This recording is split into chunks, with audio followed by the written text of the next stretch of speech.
ما تو این دنیا یه عالمه فیتیش داریم، از پا بگیر تا گوز، و من تو این ویدیو قراره چند تا از معروف‌ترین و عجیب‌ترین فیتیش‌های دنیا رو بهتون معرفی بکنم. پس قبل از شروع این ویدیو دکمه لایک و سابسکرایب این ویدیو رو بزن تا ویدیو آینده رو دست ندی. بله، و همینطور کانال تلگرام فراموشت نشه. اولین فیتیش و میشه گفت عادی ترین فیتیش تو این لیست فیتیش ما فیتیش پا هستش. بله، فیتیش پا جزو معروف ترین فیتیش هایی بین ایرانی ها هستش، اونجا که من میدونم و داخل اینستا و یوتیوب و اینجور جا دیدم. این نوع افرادی که فیتیش پا دارن، من نمیدونم شما دقیقا با پا چی کار میکنید. یه کارایی میشه کرد ولی حالا داخل یوتیوب نمیشه گفت.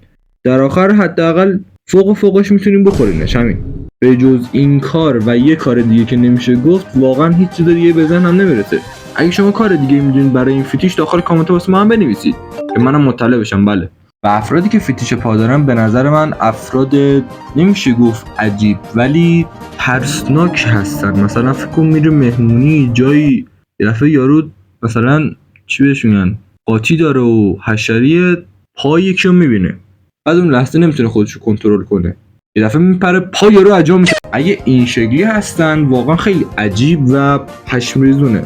و اینم بگم قراره تو این ویدیو از 1 تا 10 به تمام این فیتیشا نمره بدیم. 1 یعنی اصلا عجیب نیست، 10 یعنی خیلی عجیبه.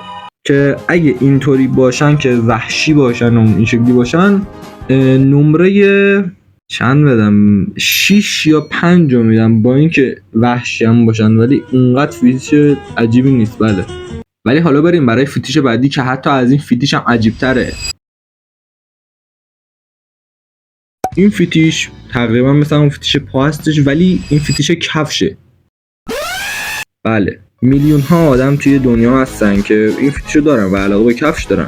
که نمیدونم این غیر عادیه یا طبیعیه، حالا هر کس یه سلیقه‌ای داره، ما که نمیتونیم نظری بدیم، معرفی و نقد میکنیم دیگه. بله، حالا یه خورده نظر خودمونم میگیم دیگه. بکنید که بره مهمونی، همه دارن به صورتای همدیگه نگاه میکنن، اون بنده خدا داره به کفشا نگاه میکنه، قشنگ مثل پای، فقط کفشه. یعنی اونقدر چیز نیست، چیز سفتیه دیگه کفش. صدا بیرسه کلوف شد. و اینم مثل فیتیش پا، اگه یارو وحشی باشه دفعه حمله کنه، حالا همشون وحشی نیستن، من نمیدونم، فکر نکنم این شکلی باشن، ولی به این فیتیش من نمره 5 از 10 میدم. اونقدر عجیب نبود، مثلا فیتیش پا بود. ولی فیتیشای بهتر از کفش هم هست، مثلا فیتیش پا که به نظرم خیلی بهتر از کفشه. اما یه نوع فیتیش دیگه هم هست که مثل فیتیش پاه. این فیتیشی نیست جز جوراب. یعنی به نظر خودم کثیف‌ترین فیتیش همینه. واقعا اصلا به اون چیزی که دارم فکر میکنم، اگه همچین اتفاقی واقعا بیفته خیلی کثیفه. خیلی. یا مثلا فکر کن فیتیش جوراب داری، پارتنرت یا دوست دخترت میاد خونه، تو میگی جورابو بده من بخورم یا همچین چیزیه دیگه، یا به جز این نمیتونی دیگه کاریش کنی. یه کارایی میشه کرد به نظرم تا حدودی که دارم فکر میکنم، ولی بهترین راه اینه که هم بخوریش. اصلا خیلی پشمریزونه. از فیتیش پا و کفش عجیب تره در این حالت که دارم فکر میکنم. من به جوراب 7 از 10 میدم. عجیب بود ولی نه خیلی. فیتیش بعدی تو دسته حیوانات میره. فیتیش سگ بودن. بله درست شنیدی، سگ بودن. یعنی طرف مقابل دوست داره سگ باشه. واقعا نمیدونم چی بگم، ببخشید اگه خورد صدا بد شد. یعنی نمیدونم سگ بودن چه شکلی، فکر کنم قلاده میمندن یا غذا سگ میخورن و همچین چیزایی بیشتر. واقعا اونقدرا که دارم فکر میکنم عجیب نیست، چون از نزدیک دیدم همچین آدمیو. واقعا اونقدر دوستم عجیب نیست.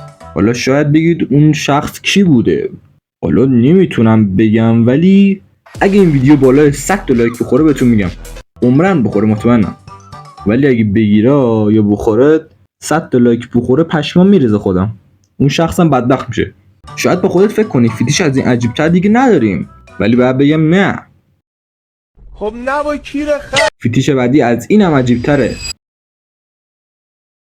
الان که دارم فکر میکنم این اصلا فیتیش حساب نمیشه. فیتیش مو.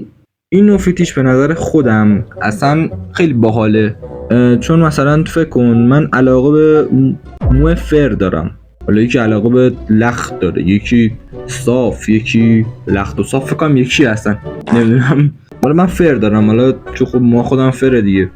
و این فیتیش جوریه که انگار اصلا فیتیش نیست، یک نوع علاقه داشتنه تا فیتیش. فتیش میگن یا فیتیش، آخر ما نفهمیدیم. اگه شما درستش میدونید داخل کامنت ها واسه من بنویسید. موفر علاقه دارم مثل فیتیشا دیگه نیست که حمله کنی و یارو چیز کنی و اصلا نه اون شکلی نیست. علاقه دارم مثل ما خودم، حالا که شاید مثلا وحشی باشه دفعه حمله کنه، ولی من که عمرن این شکلی باشم، چون جرأت دارم نزدیک کسی بشم، مخصوصا اگه جنس مخالف باشه. بله من از 1 تا 10 به این 2 میدم. واقعا اونقدر عجیب نبود و حتی به نظر من فیتیش هم حساب نمیشه، یک نوع علاقه داشتنه.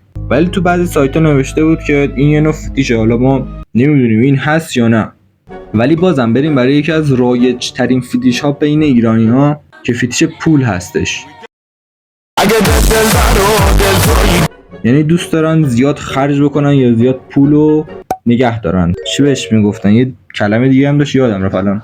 حالا بعضی دوست دارن برای پارتنرشون خرج بکنن، برای خودشون خرج بکنن، پسنداز بود این کلمه که یادم رفت، پسنداز بکنن و اینجور کارا رو بکنن که این یک نوع فیتیش پول هستش. به نظرم جذابه ولی اونقدر عجیب نی.